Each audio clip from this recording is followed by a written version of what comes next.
Okay, well, I'll start off by saying this is kind of an easy way to find a break in your line if you have one of these Husqvarna Auto mowers. I've got two of these machines, one for the front, one for the back. This has happened to me a couple of times where I've just finished aerating. Maybe you can see the lawn is kind of a bit chopped up, but I've hit one of my guide wires along the way. And what's happened is obviously I've lost signal. So if you look here, you see I've got the blue light flashing in the front. Next time I think I'll run the auto mower while I'm doing the aerating, and then when it stops I know I've hit a line. But anyways, I had to do this last time and it worked really well. Hopefully it's going to go as smooth as it did, because as you can see I've got a lot of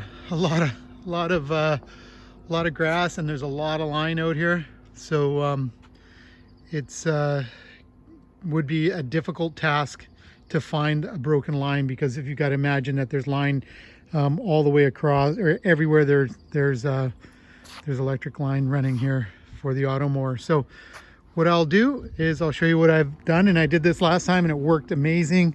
So I grabbed an old radio, put some batteries in it. Obviously you got to have some power, some duct tape, and a hockey stick. And what that's for is I actually just taped the taped the radio onto the hockey stick with a little bit of duct tape, and then I turn the radio on. Just have it on no channel. You can hear that there's interference, but you'll see what happens when I get it down to the line. So the line is still plugged in, it's still powered up, and if you get it down to the line, you can hear it change. You can hear the change in the sound. And as you follow the line all the way around your property, you'll hear that slight change in the signal. But if you move it away from the line, the signal will dissipate, so you'll get no sound. But as soon as you get close to a hot line, you can hear it. So this is my setup. Pretty basic, I get it, but it's just convenient so you don't have to bend over with the radio the entire time. A little duct tape, little antenna. All we're gonna do, turn it on, don't have it on a channel, and we're just gonna follow it like this. You can hear it change.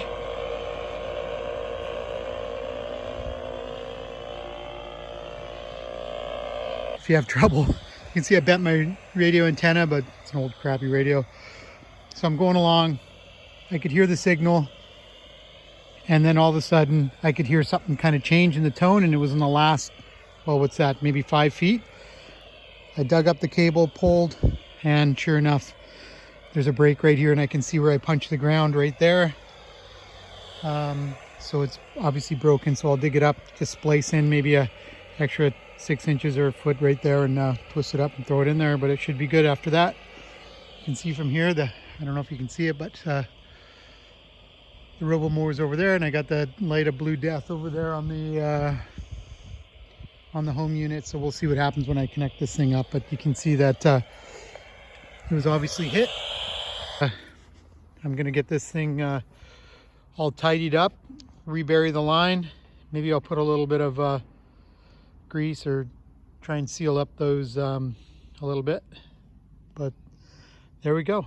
That's how you use, I don't know, a little bit of hillbilly fix-it there, I guess. I don't know. Hockey stick, one of the kids' hockey sticks broken off, and an antenna on our radio, and just look for the sound change. You'll figure it out. You got to adjust the radio until you actually hit a frequency that is making some noise for you. All right, that's it for now. Maybe I'll show you some video from the front yard as well.